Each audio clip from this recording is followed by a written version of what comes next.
Ipapadala natin. Papadala na niya.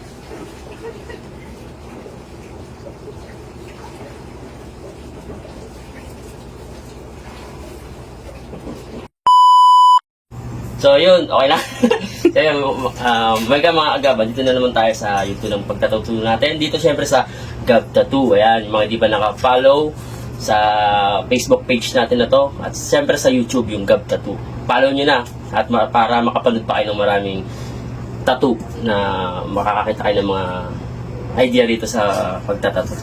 Ngayong araw, si Ma'am Crystal, nakita ko kasi siya sa sa modeling yung nagmo-model siya. Nakita ko na meron siyang tattoo na hindi tapos. So yung artist niya yan, maganda yung gagawa. Asan yung artist nito? Sa buwan. Kasi sa buwan. Kaya kasi maraming magre-react na. Hindi, yan na lang, tutuloy lang natin. Patapos. Tatapos kasi... Ano na rin to? Ilang buwan na ba to? Matagal na to. Tagal na rin. Asan na siya? Na-busy siya. Oo, busy kasi siya. Ayun, Hindi na rin ako nakapunta kasi doon. Ayun, tutuloy na lang namin pagka wala na. Usap na lang tayo. Usap na lang kayo. Huwag kayo magalit ha. Ako Huwag kayo magalit. Ayun, so... may na siya, may mga bloodline na. So, susundan na lang natin. So, ayun, ready na ba? Ready? Parang hindi siya ready kanina pagdating niya dito Kinakabahan ako eh. Pero tirahin na natin yun. Sige, maya-maya, antay mo kami.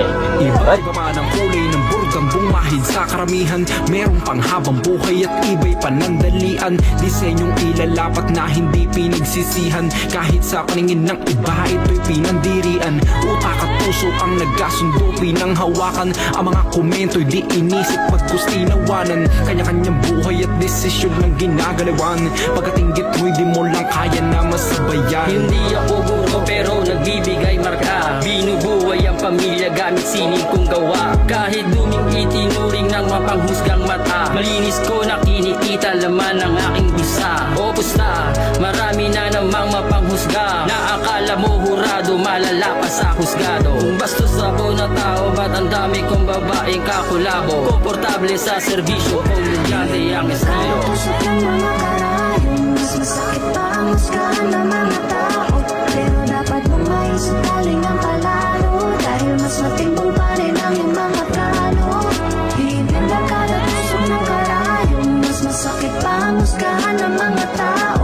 Pero dapat mong maisip galing ang palalo. Dahil mas matimbang pa rin ang iyong mga plano.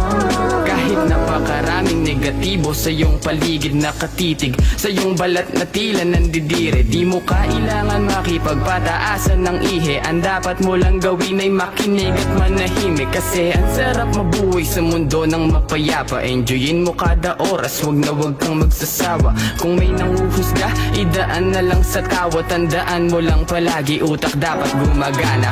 Natatakan ka ng dating sa kanila na bilanggo sa kasalanan. Paano mo matatakasan? Sulyap na naaangasan. Kung maging sa pagyuko mo may matapas sa daanan. Binabagtas mo ang mundong tila rebulto na nanahan. Daigin mo na lang yan ang nakakabingi mo na katahimikan. Ito'y payong kapatid pananggalang sa kainitan na ilimbag mong kudlit sa katawan. Kakailiwan lamang ng mga kapwang kapareho na kahiligan. Hingin yung nakaratusok ng mga karayong mas masakit pa ang husgahan ng mga tao. Pero dapat mong maisip galing ang palalo. Dahil mas matimbang pa rin ang iyong mga plano. Hingin nakaratusok ng karayong mas masakit pa ang husgahan ng mga tao. Pero dapat mong maisip galing ang palalo. Dahil mas matimbang pa rin ang iyong mga plano. Di kaya na makita ng mata kung gaano kabusila kang iyong puso, sapagkat madalas nahahatulan lamang ay iyong palabas. Sa kadahilanan na yun kasi yung mas halata. Bordado man ang tita, ang katawan ay di alinta na mga tila, mapanghusga na titig. Ang ibig kong sabihin ay dapat mong maintindihan. Wala ka nang dapat magpatunayan sa iba, sa iyong sarili lang. Makasining sa balat inilarawan ng mensaheng sasabihin, di malibit na lalaman. Binot na at pinaukit ka pa may sinugatan na di kalilimutan, babaunin sa hinayan. Sa lipunang may kulturang labis na mapaghinala. Respeto at pagkilala, minsay di matatamasan. Magmasid ka sa paligid, laliman pang pangunawa. Pananaway palawakin lang na parang panorama. Tusok ng mga karayom, mas masakit pa ang husgahan ng mga tao. Pero dapat mong maisip ng palaro, dahil mas matimbang pa rin ang iyong mga plano.